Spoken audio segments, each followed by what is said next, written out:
All right, check it out. You only need to have 2 of the 3 properties. The moment you can put 3 houses minimum on each one, I want you to build, and make sure you always will yourself to hit free parking to get all the money in the middle. Yeah, if I was your dad, that's what I would be teaching you about the game of Monopoly, because I'm super passionate about teaching my kids about money. In fact, there are 7 things that I teach them specifically to set them up for their brightest financial future. Here we go. So years ago, when I took my kids out of the public school system, I basically hired my own teachers. I brought them into our home. We started traveling the world, and I started giving my children a very different education.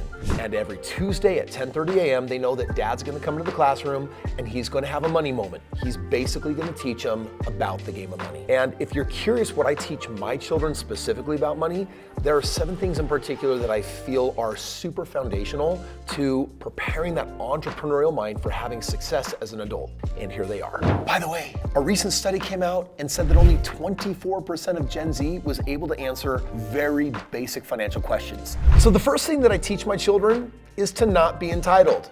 Dad's rich, you're not. In other words, my children aren't entitled to like crazy privileges for the rest of their life because of who I am.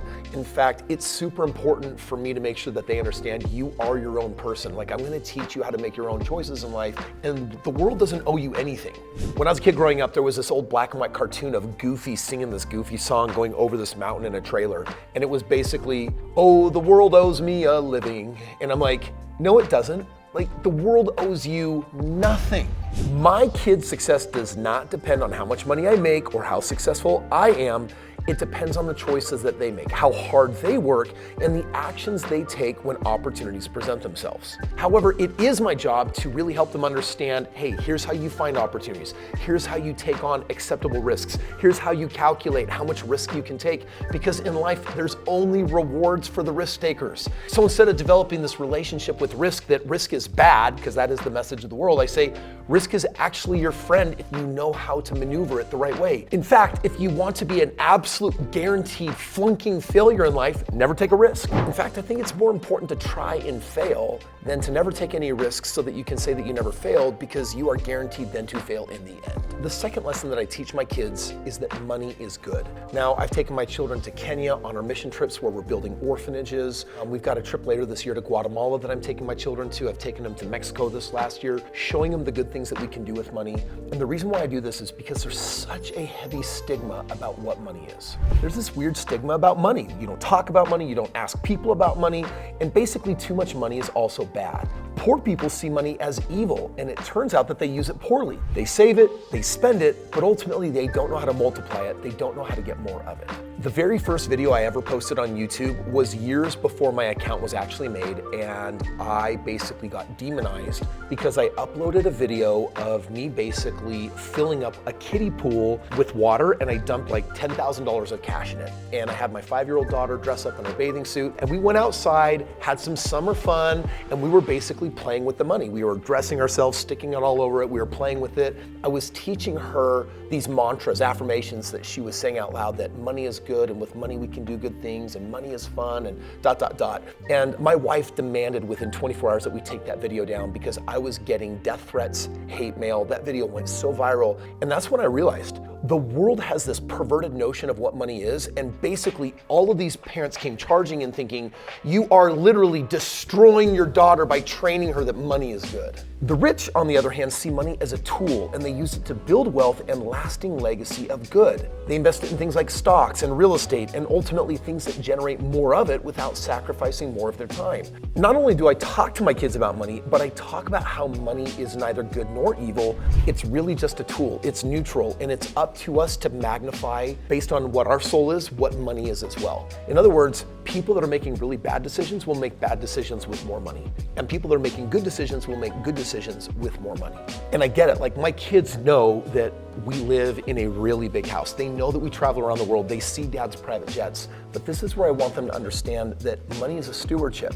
And if you choose to master it and get good at making more of it, then with that comes a responsibility to make good choices with it, to help people, and to be the change in the world that you want to see. The third thing that I teach my children is the difference between an asset and a liability. When we're playing the game of Monopoly, the goal is to buy property and get 2 or 3 of the same color. I bend the rules. I only need 2 of the same 3 colors. And then as quickly as possible, you want to build houses. And one of the things that I teach them is that you never put 1 or 2 houses on. To get a good return on your investment, you need to put at least 3. After you have 3, your next upgrade should not be to 4, it should be to a hotel and putting 5 on. Because what I'm teaching them is that when you put money in, this is how you get the most money out. In fact, how you win the game of Monopoly is by having people land on your houses and your hotels so you can collect as much rent as possible. This is such a basic principle, but so many people either don't know the difference or make choices as if they don't know the difference. Bottom line is, an asset is something you buy that increases in value, and a liability is something you buy that goes down in value. But the game also gives you an opportunity to pay for things that you don't want to, like I've got a doctor's fee, or I've got a speeding fine because of a choice that I made, or I have to advance to the nearest railroad, pay someone rent, or if it's free, I can buy it. And I always tell my kids, don't buy the railroads. They're $200 each, and it's $800 to maximize the benefit, but you'll never make nearly as much money as if you own a property with a hotel on it. In other words, some assets make you a lot of money, other assets make you little money, and if you're like most people, you'll save your money and then you'll spend it on dumb crap and then you will have no money. The 4th principle, I teach them about good debt and bad debt. I teach them that debt is awesome if it's good. And you might be thinking, Kris, how can debt be good? I get what you're thinking. I bought a boat and the boat cost me money, and that's a liability and it goes down in value, so that's a bad debt. Or I didn't have the money, so I swiped my credit card and then I got in the habit, and 90 days later, I racked up $5,000 on my credit card and nothing I bought makes me money. Literally, it just costs me interest and it costs me more money. But I also teach my children is that the reason why we save our money is because when you buy assets, sometimes you have to go into debt to get them. Like when Dad buys real estate, I don't buy a house free and clear. I don't pay it cash. What I'm doing instead is I'm putting a down payment on the property, the bank's putting up the rest of the money, and I'm going into debt. But I show them how I leverage that debt to make money and win financially the game of life. Do you understand that to be as financially successful as possible, that you want to have as much good debt as you possibly can have? Like, one of my goals in life is to have hundreds of millions of dollars of debt. And if it makes you money, you should too. The 5th lesson that I teach my children is that there are 2 ways to make more money. Number 1 is to increase your income, or number 2 is to decrease your expenses. Now, when kids make money, it's fun to spend it, and you can already at that young age start teaching them that everything that they got is actually meant to be spent. But the truth is, when they're in their youth, that's a perfect time for them to be saving money so that they can actually invest it, which means that you need some type of system for how to save money and invest it. At the end of every month, I look at how much money my kids have made. I help them take 10% of it and either put it to church or charity or something that helps other people. We take what's left over, half of it goes into savings, which is really about making investments, and then the other half is money that they get to spend. In other words, I do want them to get the payoff of knowing I worked hard, I earned money, and now I'm gonna spend it. Now, the reason why I want them to spend it is because my wife and I, we don't do allowance. We don't believe in socialism. We don't think that you're entitled to money just because you're a member of our family or because you did some chores. You get to do those chores because you're a part of this family and everyone makes sacrifices. But what I do on top of that is I give my kids all sorts of extra side gigs and books to read and things to learn about. And I say, if you do these things, I'm gonna pay you $10 for this and $20 for that and $50 for this. So my children have the opportunity of earning hundreds of dollars every month, and in turn, I make them pay for the things in life that they want instead of mom and dad just giving it to them. For example, it's my friend's birthday tomorrow. Cool, you want to get them a present? Use your money and get them a present. Oh, that's awesome. You want to do football? Cool, that gear costs money. Let's make sure that you save up the money to get it. Oh, wow, you want a nicer iPhone? I totally get it. You get to pay for that. My oldest daughter is 18 and is moving out this fall, and she has all sorts of questions. She says, Dad, a private room in the apartment complex costs $700 a month, and then if I want a car and I want some of these other things, how do I make sure I can pay for all that and have leftover money for investing? And that's what I'm now showing her how to do, because I've been showing her her entire life, and now becoming an adult, she gets to practically apply everything that she's been learning. Number 6 is maybe one of the most important lessons that I'm teaching my children, and it has to do with delaying instant gratification. It's this idea that I want everything now and I don't want to wait to get it. A number of studies have come out actually showing that if you want to ruin an adult, the best way to ruin a child is by just giving them everything for nothing. Instant gratification is the need to fulfill a want or a desire instantly. There's no patience, and it usually leads to impulse buying or impulsive decisions. In life, there's always a short game and a long game. And if a kid is always about playing the short game, then they won't learn or have developed the habit when they're an adult that good things sometimes take time. I remember when I was a kid and my dad got me a paper route, he basically made me save the majority of the money that I was earning after paying tithing to my church, and a small amount went to money that I could spend. And there was this inline backpack that I really wanted for later that summer for this 50-mile hike. I saved month after month after month. And I remember how proud I felt when I got to go to REI. I got to pick out the backpack I wanted. I remember it cost $400. And because I got to pick the backpack and I was the one spending the money, I took so much pride in that thing that I took care of it, and it lasted for years. And I really valued it because it didn't come instantly. I learned the value of learning to work for it. Because the reality is, children need to learn. First you save, then you invest, and then from the proceeds, the winnings of your investing, now it's time to spend. When my wife and I bought our first house, we could have bought something a lot newer. We could have bought something a lot nicer. And one of the things I see with this current generation is they want that first house to be like an amazing showpiece, something that they can show off to their friends, something that they can feel really proud of. But instead, my wife and I bought this little bungalow from 1956. And when we bought it, it had a basement that we rented out. We put a family down in there, and the rent that they paid us actually covered the entire house, which meant that my wife and I were throwing away our rent money at the previous apartment. And when we bought this house, we got to move in the expansive 3 bedrooms upstairs, and the tiny little 1-bedroom basement actually paid for the whole house. So the house wasn't new, and the house wasn't really nice. We had to put some money into it, carpet and paint to make it nicer.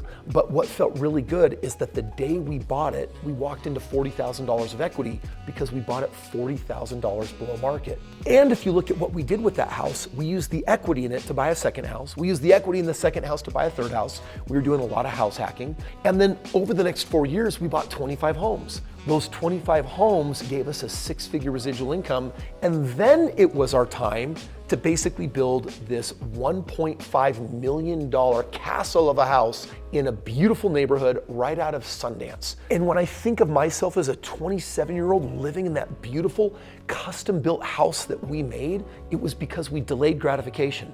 A time for spending came. In fact, in my life today, I have time for spending because I've done so much prioritizing towards investing, and that's something that my children are learning right now, and something that even adults need to really be practicing, which is you're earning money so you can save it, so that you can invest it, so that the time and season will come when you can spend it guilt-free. Now, I get that there's a world of a difference between this funny money and actually the real thing, which is why the 7th lesson is teaching my children to make money work for them. You can work for your money, or your money can work for you. And if you get good at making enough money, instead of just putting it in the savings account, instead of just trying to pay off debt, instead of just trying to be debt-free, I teach them, make your money work for you. In fact, often before you even pay off debts, there's something more important, getting performance on your dollars. Think how much time you trade for this money. If you want to get your time back, you then have to reverse and flip the script and now make the money work for you. Time does not equal money. If done correctly, money can work for you passively in the background, generating revenue to the point where you can quit your job, get all your time back, and basically do whatever you want with your life. And that's the stage that I'm in. I make these social media videos. I get to travel the world with my family. I work as much as I really love and enjoy working. And then outside of that, it's really just time for personal enjoyment, pleasure, spirituality, time with my kids. That level of freedom only comes from being a great steward of money. And that happens from learning and mastering how you make money work for you.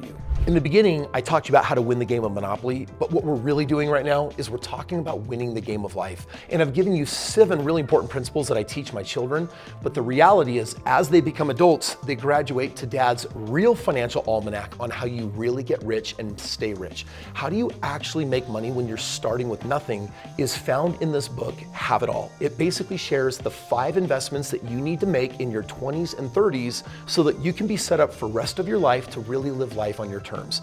And today is a gift from me to you. I'm not just giving this book to my kids for free. I want to give it to you. I want to give you the gift of knowledge that has set me free and can set you free as well. If you click the link below, go ahead and put in your name and information and get a free copy of this book. You will have to cover the shipping, so I want you to have a little skin in the game, but ultimately take this book, consume the knowledge, put it into practice, and find out just how few years it actually takes to financially get on top and live the life that you want. And so for your kids, teach them these 7 principles. But for you, grab a copy of this book, live its principles, and become financially free so that when they become adults, you can give them the same gift as well. Listen, I know they're just kids and you're thinking they're too young to learn investing, but did you know there's a number of investments that literally take $5 or less that allow them to invest and learn these principles? My kids are doing it, have your kids do it as well. Click right here and let me show you how easy it is to get in the game of investing.